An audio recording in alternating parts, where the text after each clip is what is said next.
यो दिव्याक्षरमुक्तजुष्टचरणो नन्तार्कते जोमये धाम्नि ब्रह्मपुरे शुभावयववान् दिव्ये निजे राजते यो धृत्वात्र नराकृतिं च सवृषां भक्तिं विते निक्षितौ तं धार्मिं ह्यवतारिणं च सहजानन्दं हरिं चिन्तये गुणातीतोऽक्षरं ब्रह्म भगवान् पुरुषोत्तमः जनो जानन्निदं सत्यं मुच्यते भवबन्धनात्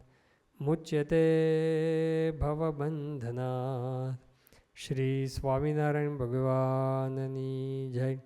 अक्षर पुरुषोत्तम महाराजनी जय। गुणातीतानंद स्वामी महाराजनी जय। भगतजी महाराजनी जय। शास्त्रीजी महाराजनी जय। योगीजी महाराजनी जय। प्रमुख स्वामी महाराजनी जय। महंत स्वामी महाराजनी जय।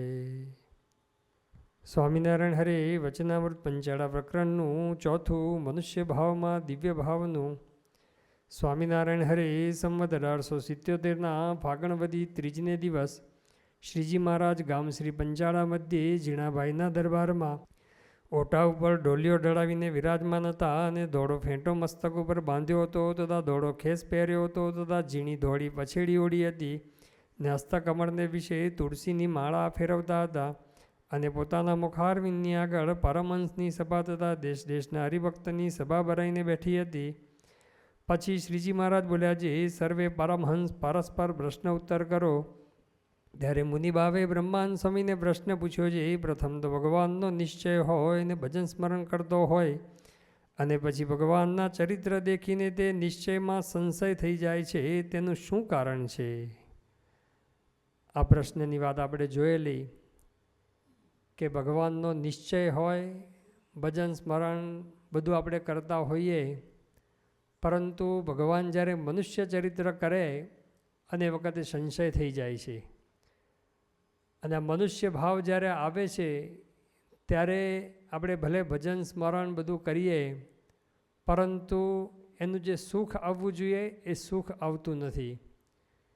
જેમ ઘરની અંદર એર કન્ડિશન હોય, લાઇટો બધી મૂકેલી હોય, સરસ મજાની ડેકોરેટિવ લાઇટો હોય, બધું જ હોય, ફ્રીજ હોય, બધું હોય, પણ જો ઇલેક્ટ્રિક કરંટ ન હોય તો કશાનું સુખ ના આવે। એર કન્ડિશન, ફ્રીજ ને બધું એમને એમ જ પડ્યું રહે। એમાં ભજન સ્મરણ ને બધું જે કંઈ કરીએ છીએ એમાં કરંટને ઠેકાણે આ દિવ્ય ભાવ છે।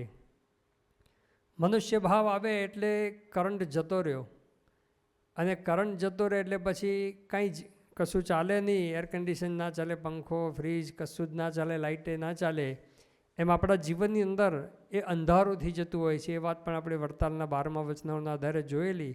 શ્રીજી મહારાજ કે પૂર્ણિમાસીના ચંદ્ર જેવો હોય તો અમાવાસ્યાના ચંદ્ર જેવો થઈ જાય, એટલે કે અંતરની અંદર અંધારું થઈ જાય, કશું જ એ પ્રકાશ એ રહે નહીં, એને ભજન સ્મરણ ભક્તિનું કશાનું સુખ એ આવતું નથી।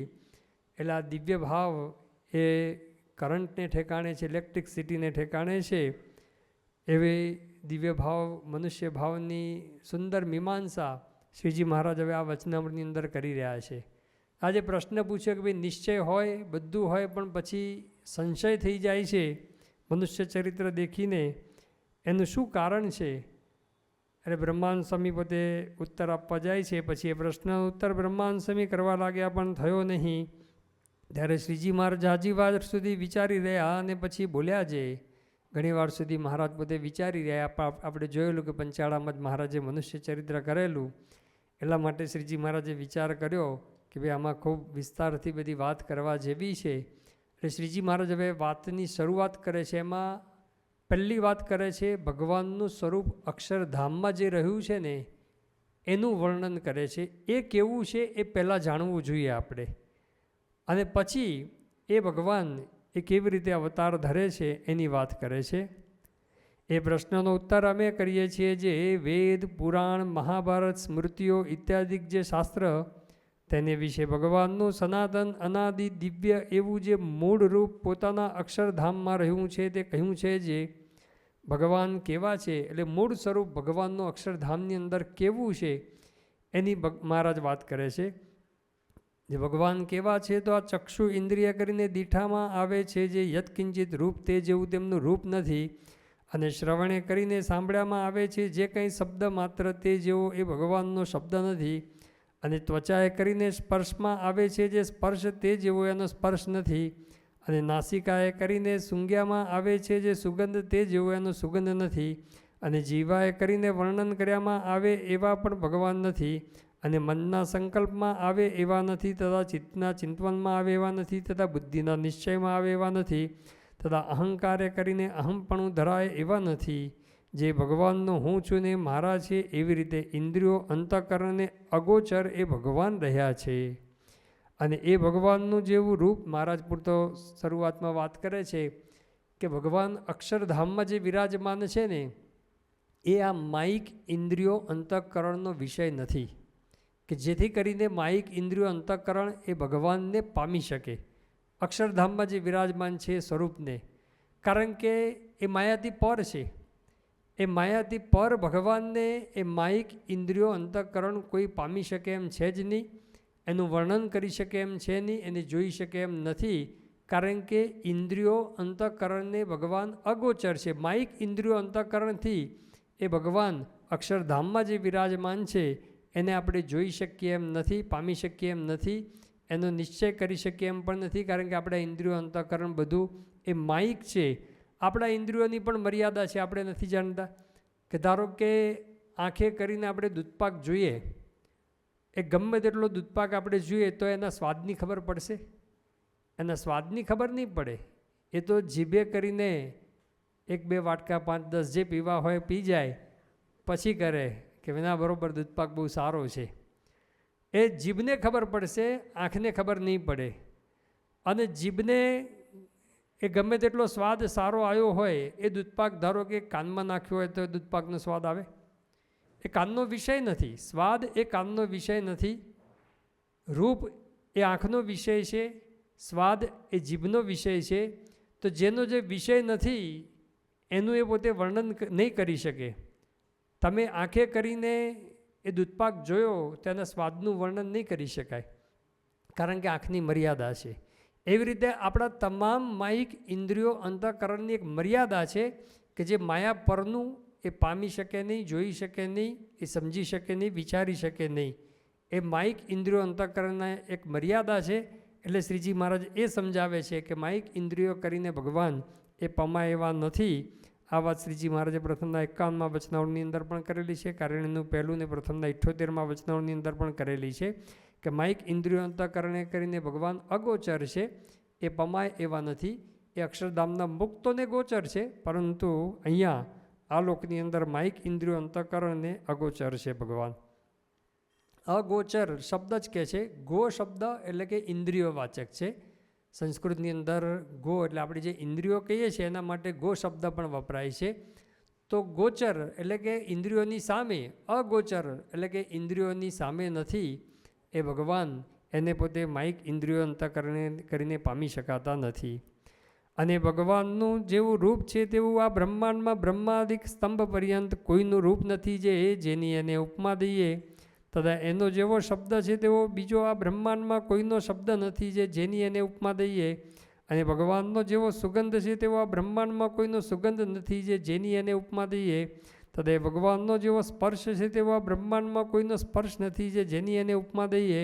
તથા ભગવાનમાં જેવો રસ છે તેવો આ બ્રહ્માંડમાં કોઈનો રસ નથી જેની એને ઉપમા દઈએ. અને ભગવાનનું જેવું ધામ છે તેવું સ્થાનક આ બ્રહ્માંડમાં કોઈ નથી જેની એને ઉપમા દઈએ. તે સપ્તદ્વીપ ને નવખંડમાં જે સ્થાનક છે, તથા મેરુ ઉપર ઘણી શોભાયુક્ત બ્રહ્માદિકના સ્થાનક છે, તથા લોકાલોકાચળને વિશે ઘણા સ્થાનક છે, તથા ઇન્દ્ર વરુણ કુબેર એના જે સ્થાનક છે, તથા બીજા પણ ઘણા સ્થાનક છે. એ સર્વે માહેલું એવું એકે સ્થાનક નથી જેની ભગવાનના ધામને ઉપમા દેવાય. અને ભગવાનના ધામને વિશે રહ્યા જે ભગવાનના ભક્ત, તેને જેવું સુખ છે તેવું આ બ્રહ્માંડમાં કોઈ સુખ છે નહીં, જેની એને ઉપમા દઈએ. અને ભગવાનનો જેવો આકાર છે તેવો આ બ્રહ્માંડમાં કોઈનો આકાર નથી, જેની એને ઉપમા દઈએ. કેમ જે આ બ્રહ્માંડમાં જેટલા પુરુષ પ્રકૃતિ થકી ઉત્પન્ન થયા જે આકાર, તે સર્વે માયિક છે, અને ભગવાન છે તે દિવ્ય છે ને અમાયિક છે. માટે એ બેયને વિશે અતિશય વિલક્ષણપણું છે. તે સારું એને ને એને સાદૃશ્યપણું કેમ થાય? એને ને એને એટલે કે માયિક આકારને અને ભગવાનને સાદૃશ્યપણું એટલે કે સરખામણી, એને કેવી રીતે કહેવાય? અતિશય વિલક્ષણ છે. ભગવાન અતિશય જુદા છે, અમાયિક છે. અને આમાં જે અહીંયા લખ્યું કે બ્રહ્માંડમાં એવો કોઈ આકાર નથી જેની એને ઉપમા દેવાય, એનો અર્થ એવો નથી કે ભગવાન નિરાકાર છે. ભગવાન સાકાર છે, મનુષ્યના જેવો જ આકાર છે. અને તેના 38મા વતનાવમાં શ્રીજી મહારાજે કીધું, પરંતુ કોઈ મનુષ્યની કે કોઈ દેવની એને ઉપમા આપી શકાય નહીં એવો આકાર છે. અતિશય દિવ્ય છે, કારણ કે બીજા બધા માયિક છે અને ભગવાન એ અમાયિક છે. એટલા માટે અતિશય વિલક્ષણપણું છે, એટલે કે જુદાપણું છે, ભિન્નપણું છે. એટલા માટે મહારાજ કહે છે કે એને એટલે કે ભગવાનને અને આ માયિક આકારને એ સરખાપણું એ કેમ થાય? જેમ મનુષ્યને કહીએ જે આ માણસ ભેંસ જેવો છે, સર્પ જેવો છે, ચરકલા જેવો છે, ગધેડા જેવો છે, કૂતરા જેવો છે, કાગડા જેવો છે, હાથી જેવો છે, એવી ઉપમા મનુષ્યને સંભવે નહીં. કેમ જે મહારાજ કહે છે કે મનુષ્યને પશુને કંઈ સરખામણી થાય? એ કંઈ થાય જ નહીં, કે બે જુદા જ આપણને દેખાય છે. એ જેમ દેખાય છે એટલા માટે જુદા માનીએ છીએ, એમ આ ભગવાન અને આપણે માયિક આકાર એ પણ અતિશય જુદા છે, અતિશય વિલક્ષણ છે. જેમ આ મનુષ્ય અને આ ભેંસ, ઘોડા, હાથી, કૂતરા એ બધા જેમ જુદા છે, એવી રીતે શ્રીજી મહારાજ કહે છે કે ભગવાન અને માયિક આકાર પણ અતિશય જુદા છે.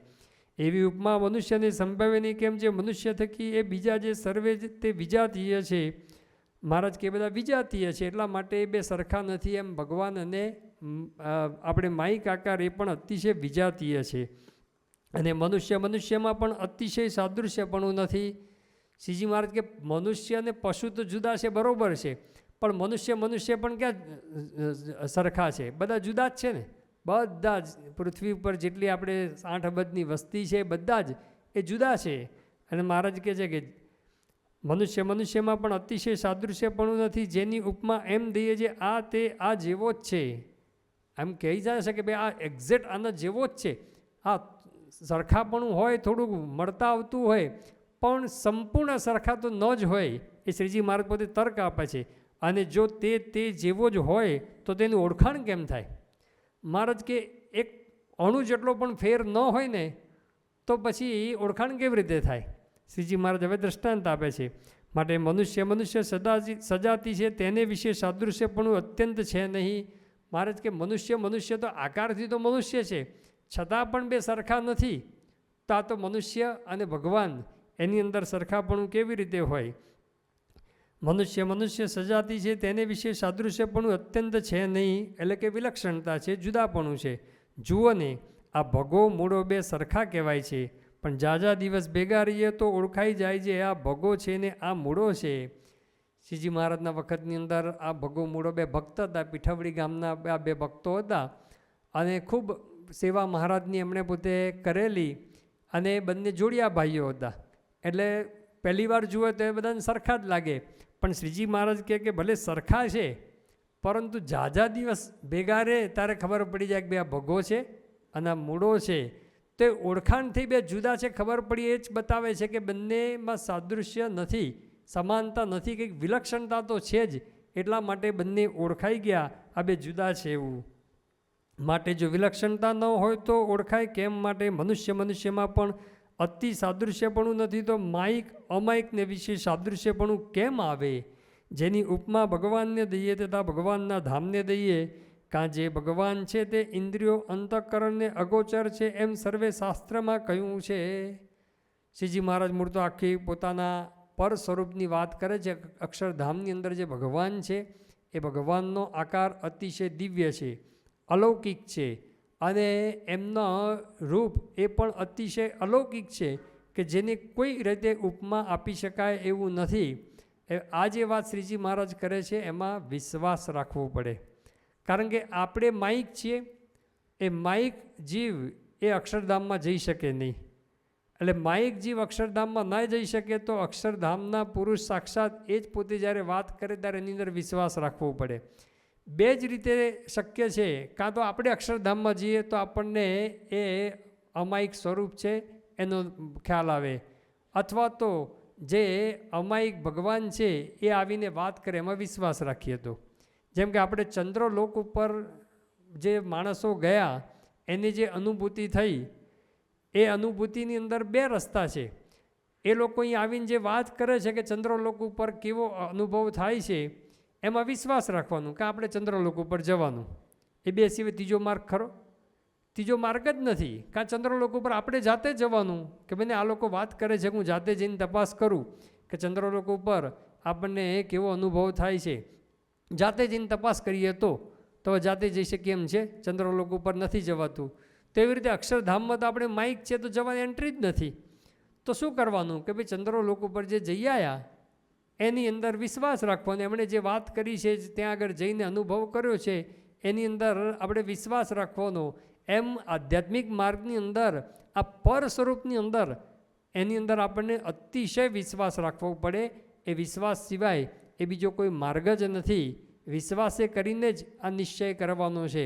પ્રમુખ સ્વામી મહારાજ પોતે સારંગપુરની અંદર હતા અને એ વખતે ચર્ચા થયેલી. એટલે મૂળ તો સ્વામીની હાજરીમાં જ બે ડિબેટ કરે ને, જેમ કથાવાર્તા અને સેવા ઉપર જેમ ડિબેટ કરે, જ્ઞાન અને હેત ઉપર, પ્રેમ ઉપર ડિબેટ કરે, એમ સ્વામીની હાજરીની અંદર પ્રમુખ સ્વામી મહારાજની હાજરીમાં એક ડિબેટ રાખેલી. એમાં આધ્યાત્મિક માર્ગની અંદર બુદ્ધિની જરૂર છે કે નહીં એની ઉપર એક જરૂર છે અને એક જરૂર નથી એમ કરીને ઘણી બધી ડિબેટ ચાલી. અંતે તો બાપાના આશીર્વાદ જ લેવાના હોય.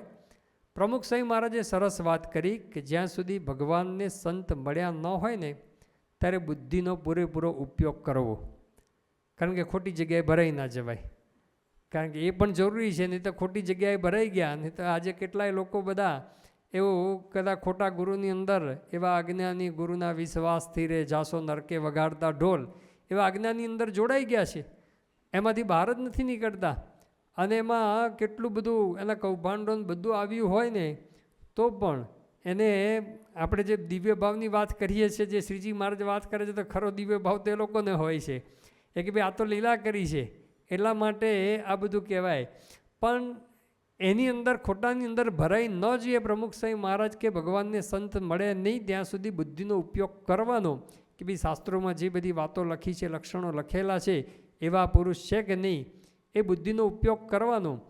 અને સાચા સંત એકવાર મળી ગયા, એ સાચા સંત મળી ગયા પછી માર્યા બુદ્ધિને તાળા, બસ સ્વામીને ભરોસે. પછી બુદ્ધિને તાળા મારી દેવાના. પછી બુદ્ધિનો ઉપયોગ ક્યાં કરવાનો? ભગવાનને સંત મળ્યા પછી બુદ્ધિને તાળા મારવાના, પણ ઉપયોગ ક્યાં કરવાનો? એને રાજી કરવા માટે બુદ્ધિ લગાડવાની. કે એમને હું વિશેષ રાજી કેમ કરું એના માટે બરાબર છે, પણ એના સ્વરૂપની અંદર એની અંદર પછી બુદ્ધિ નહીં લગાવવાની. કારણ કે બુદ્ધિનો વિષય નથી. જે શ્રીજી મહારાજે કીધું કે આ માઇક ઇન્દ્રિયો અંતઃકરણ કરીને ભગવાન પમાય એવા નથી. એ ભગવાન દિવ્ય છે, અમાયિક છે. એટલા માટે એ બંને જાત જુદી છે. શ્રીજી મહારાજ જે વરતાલની અંદર વિરાજમાન હતા અને એ વખતે સૌરાષ્ટ્રથી બધા ભક્તો પણ ત્યાં આગળ આવેલા અને મહારાજને કોઈક પ્રસાદીની મહારાજને માટે રાયણ લઈ આવ્યું કોક. ત્યાં ચરોતરમાં તો રાયણ ખૂબ મળે એટલે રાયણ લઈ આવ્યા. એટલે શ્રીજી મહારાજે બધાને ખોબો ભરીને પ્રસાદી આપી. બધા સૌરાષ્ટ્રના ભક્તો બધા વિચાર કરે કે આ લીંબોડી કેમ નહીં ખવાય, કે આ લીંબોડી તો કડવી લાગે.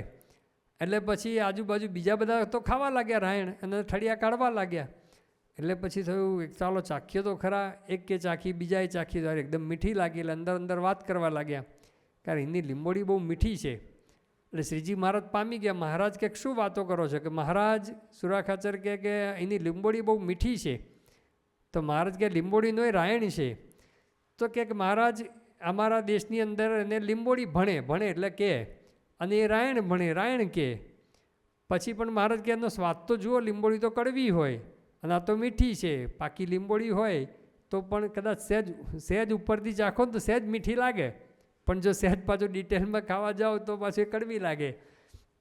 તો મહારાજ કે એ તો કડવી હોય ને આ તો મીઠી છે. તો કે મહારાજ એ તો ભોં ફેર છે ને, ભોં ફેર એટલે જમીન ફેર, એ જમીન ફેર છે એટલા માટે એ મીઠી થાય છે. અને જમીન ફેરમાં આપણે જોઈએ જ છે કે જમીન ફેર હોય એટલે માટે એ સ્વાદ કેટલો બધો બદલાઈ જતો હોય છે. તમે ભારતની અંદર પાઇનેપલ ખાઓ, તમે આપણા ગુજરાતમાં કે બીજા ગમે ત્યાં ક્યાંક પાઇનેપલ તમે ખાઓ તો તમને કંઈક હાવ ખાટું લાગે ને કંઈ રસકસ વગરનું લાગે. એનું એક પાઇનેપલ તમે જિંજામાં કંપાલા યુગાન્ડાની અંદર જઈને ખાઓ તો તમારા રસથી કેટલું ભરેલું ને જાણે તમને એવું જ લાગે ચાસણીમાં બોળેલું. ઘણા સંતો અહીંયા આવેલા એને એવું જ થયેલું કે ભાઈ એ આ ખોટું ચાસણીમાં બોળીને જ આપેલું છે, પહેલાં રસ આપ્યો તો કે ના આમાં ખાંડ નાખેલી છે આ પાઇનેપલનો. ભક્તિસાગર સ્વામી આવે તો કે ના અમારે 100% ખાંડ નાખી લઈ જશે. પછી એમની સામે કાપી આપ્યું અને પછી આપ્યું તો કે આ તો કંઈક જુદું જ છે. તો ભોં ફેર છે એના લીધે કેટલો બધો રસની અંદર ફેર પડી જાય છે. એમ સુરા ખાચર કે મહારાજ એ તો ભોં ફેર છે ને એટલા માટે એની લીંબોડી મીઠી. પછી શ્રીજી મહારાજે પોતે રાયણનું ઝાડ બતાવ્યું એમ કે જો આ રાયણ અને લીમડો કેવો હોય, આ જાત જુદી છે. એમ શ્રીજી મહારાજે કીધું કે અમે પણ તમારા જેવા લાગીએ છીએ પણ આ જાત જુદી છે એટલું જ સમજવાનું છે કે આ પરબ્રહ્મ પુરુષોત્તમ નારાયણ અને અક્ષર બ્રહ્મ સત્પુરુષ વર્તમાન કાળે મોહન સ્વામી મહારાજ. કારણ કે મનુષ્ય ભાવ દિવ્ય ભાવ પ્રત્યક્ષની અંદર જ આવવાનો, એ પ્રત્યક્ષની અંદર જ મનુષ્ય ભાવ આવવાની શક્યતા. એટલા માટે શ્રીજી મહારાજે સત્પુરુષનું પણ સ્વરૂપ એવું દિવ્ય સમજવાનું. ગુણાતીયાન સ્વામી પણ એમની વાતમાં લખેલું છે કે નટની માયાના વચનાવૃતની અંદર આગળ 55નું 7મું વચનાવૃત આવશે, એમાં પણ દિવ્ય ભાવની જ વાત મહારાજ કરે છે કે એમાં જેમ ભગવાનનું સ્વરૂપ દિવ્ય કીધું છે એવી રીતે આ સંતનું સ્વરૂપ પણ સમજવું ને એની આજ્ઞા પાડવી. એમાં ભગવાન રાજીને એને ધન્ય છે ધન્ય છે ધન્ય છે. એટલે કે સત્પુરુષને પણ એવી રીતે દિવ્ય સમજવા. જાત જુદી છે, આપણા જેવા દેખાય છે પણ આપણા જેવા નથી. તો આ લોકની અંદર પણ મહારાજ કહે છે કે આ લોકમાં પણ ભગવાનને સંત આવે છે ત્યારે આપણા જેવા નથી. તો અક્ષરધામની અંદર તો એ પોતે ત્યાં માયા પરનું ધામ છે, એમાં તો કેવી રીતે આપણા જેવા હોય. એટલે એની કોઈ રીતે શ્રીજી મહારાજ કે ઉપમા આપી શકાય એવું છે નહીં. એ શ્રીજી મહારાજ પર સ્વરૂપની એ મહારાજ પોતે વાત કરે છે કે એમના જેવું રૂપ છે એવું કોઈનું પણ રૂપ નથી. જે પ્રેમાન સમયે લખ્યું કે ધરીને મૂર્તિ રે જાણે આવ્યો રસ શૃંગાર, એવા આ ભગવાન અલૌકિક છે. આ લોકમાં આવે ત્યારે પણ એના રૂપનું કહે છે કે વર્ણન થઈ શકે એવું નથી. જે મહારાજે લોયાના 18મા વચનાવળમાં કીધું કોટી કામદેવને પણ લજ્જા પમાડે એવા ભગવાન રૂપાળા છે. જે લખ્યું કે તારા મુખની લાવણતા મીઠી રે મોહન વનમાળી, એવી ત્રિભુવનમાં નવ દીઠી રે મૂર્તિ મરમાળી. કે ત્રણેય ભુવનમાં મહારાજે કીધું કોઈનું સાથે સરખામણી એ કરી શકાય એવું છે જ નહીં. એવું ભગવાનનું અલૌકિક સ્વરૂપ છે. તો શ્રીજી મહારાજ કહે છે કે આવું ભગવાનના ધામની અંદર પર સ્વરૂપ છે એ સમજવાનું. પછી મહારાજ કહે છે કે જેમ ભગવાન એ અલૌકિક છે દિવ્ય છે, એમ ભગવાનનું ધામ એની પણ ઉપમા કોઈને આપી શકાય એમ નથી. એ અક્ષરધામ છે. એ અક્ષરધામને મહારાજ કહે આ લોકની અંદર અને ઇન્દ્રલોકમાં બધામાં ઘણા બધા સ્થાનક છે. કોઈ સ્થાનકની ભગવાનના ધામને એ ઉપમા આપી શકાય એમ નથી. કારણ કે ત્યાં તો સુખ જ્યાં સુખના દરિયા ત્યાં વસી રહ્યા વાસ રે, તેજ જ્યાં તેજ અંબાર તેજોમય તન તેના રે, તે તેજ મધ્ય સિંહાસન શોભે ત્યાં બેઠા બહુ નામી રે. તો ભગવાનના ધામનું એ જે વર્ણન મહારાજે પોતે કર્યું છે કોઈ નહીં ઉપમા આપી શકાય. શ્રીજી મહારાજે એક થોડી ઉપમા આપી છે કે પૃથ્વી સમગ્ર કાચની હોય અને સમગ્ર તારામંડળ છે એને સૂર્યનો પ્રકાશ હોય અને જે પૃથ્વી જે તેજાયમાન દેખાય એવું એ ભગવાનનું ધામ અતિશય પ્રકાશે યુક્ત છે, અતિશય સુખ સ્વરૂપ છે. તો પણ મહારાજ કહે છે કે એને કોઈની ઉપમા આપી શકાય એવું નથી. પછી ત્રીજી વાત કરે છે ભગવાનનું સ્વરૂપ એને કોઈની ઉપમા આપી શકાય એમ નથી. ભગવાનના ધામને એટલે કે અક્ષર બ્રહ્મને એને પણ કોઈની ઉપમા આપી શકાય એમ છે નહીં. પછી તો મહારાજ મુક્તની પણ વાત કરે છે કે ભગવાનના ધામની અંદર જે મુક્તો છે એ મુક્તોની પણ ઉપમા બીજા કોઈને આપી શકાય એમ નથી. કારણ કે મુક્તો પણ હવે માયા પર થઈ ગયા. એ માયા પર થઈ ગયા એટલા માટે એ મુક્તોને જે સુખ છે મહારાજ કહે છે એ સુખ એનું પણ કોઈ વર્ણન થઈ શકે એવું નથી. આવી જ વાત શ્રીજી મહારાજે પ્રથમના 63મા વચનાઓમાં પણ કરેલી છે. મહારાજ કહે છે કે કોઈ રાજા હોય એના જે ચાકર હોય એના માટે મહારાજ કહે કે 7 માળની હવેલી બનાવે ને બાગ બગીચા ને ફુવારાને બધું બનાવે તો અનુમાન તો થાય ને કે પછી રાજાને ત્યાં કેવું સુખ હશે. એમ શ્રીજી મહારાજ કહે છે કે ભગવાને આ બ્રહ્માંડમાં જે સુખ આપ્યું છે એના કરતાં મુક્તોનું સુખ અલૌકિક છે. તો પછી ભગવાનનું સુખ તો અતિ અલૌકિક એ આપણે વર્ણન કરી શકાય એવું નથી. તો શ્રીજી મહારાજ કહે છે કે આ મુક્તને એની પણ ઉપમા કોઈને આપી શકાય એવું નથી. એ ટૂંકમાં બધું દિવ્ય જ છે. એ શ્રીજી મહારાજ એ પોતે વાત કરે છે. અને ભગવાનના ધામ આગળ બીજા ધામ છે, જે નિષ્કુળાનંદ સ્વામીએ કીધું કે એવા ધામની આગળ બીજા શી ગણતીમાં ગણાય રે, માં પ્રલય કાળના અગ્નિમાં સિંજા હંમેશ જે હણાય રે. કે બીજા બધા લોક છે એ તો મહાપ્રલયની અંદર, આત્યંતિક પ્રલયની અંદર બધું નાશ પામી જાય છે. મધ્યના 24મા વચનામૃતમાં કીધું કે જ્યારે આત્યંતિક પ્રલય થાય ત્યારે ધામધામી મુક્ત એ જ રહે છે, બીજું બધું જ એ નાશ પામી જતું હોય છે. એટલા માટે શ્રીજી મહારાજ કહે છે કે કોઈને આ પરબ્રહ્મ પુરુષોત્તમ નારાયણ, અક્ષર બ્રહ્મ અને મુક્તો એ જે છે એની આ લોકમાં કે બીજા દેવલોકમાં કે બીજા ક્યાંય કોઈની સાથે એ સરખામણી થાય એવું નથી.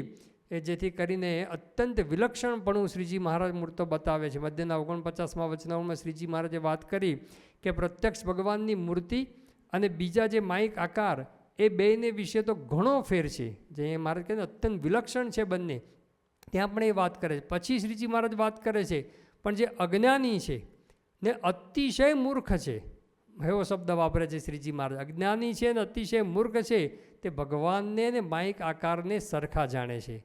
એટલે આપણને જો આ ભગવાનના સ્વરૂપમાં અને વર્તમાન કાળે મહંત સ્વામી મહારાજના સ્વરૂપમાં સરખાપણું જાય આપણા જેવા લાગે અથવા તો કોકના જેવા લાગે, તો શ્રીજી મહારાજે આપણને અજ્ઞાની અને અતિશય મૂર્ખની ઉપમા આપી. મૂર્ખ નહીં, અતિશય મૂર્ખની એ શ્રીજી મહારાજે ઉપમા આપી દીધી. તો આવી રીતે અત્યંત વિલક્ષણ એવા પરબ્રહ્મ પુરુષોત્તમ નારાયણ એ અક્ષરધામની અંદર એ વિરાજમાન છે એવું શ્રીજી મહારાજે પોતે એ વાત કરી. હવે ભગવાન પાછા એ અક્ષરધામની અંદર તો વિરાજમાન છે અને દિવ્ય થકા વિરાજમાન છે, પરંતુ એ અવતાર હવે કેવી રીતે ધારણ કરે છે એની વાત શ્રીજી મહારાજ પોતે એ કરે છે. તે ભગવાન જ્યારે જીવને પોતાનું દર્શન દેવાને ન ઈચ્છે ત્યારે તો આવી રીતે દિવ્ય રૂપ અગોચર થકા પોતાના અક્ષરધામને વિશે રહ્યા છે. મહારાજ કે ભગવાન જ્યારે પોતાનું દર્શન આપવા ન ઈચ્છે ત્યારે તો દિવ્ય રૂપે અક્ષરધામની અંદર અગોચર થકા, એટલે કે માઇક જીવોને અગોચર થકા, અક્ષર બ્રહ્મ અને મુક્તો માટે તો પોતે દ્રષ્ટિગોચર છે જ એમ સમજવાનું. મહારાજ પોતે કહે છે કે અગોચર થકા એટલે કે માઇક ઇન્દ્રિયો માટે અગોચર. અક્ષરધામને વિશે રહ્યા છે. પ્રથમના 78મા વચનોની અંદર આવી જ વાત કરી છે મહારાજે.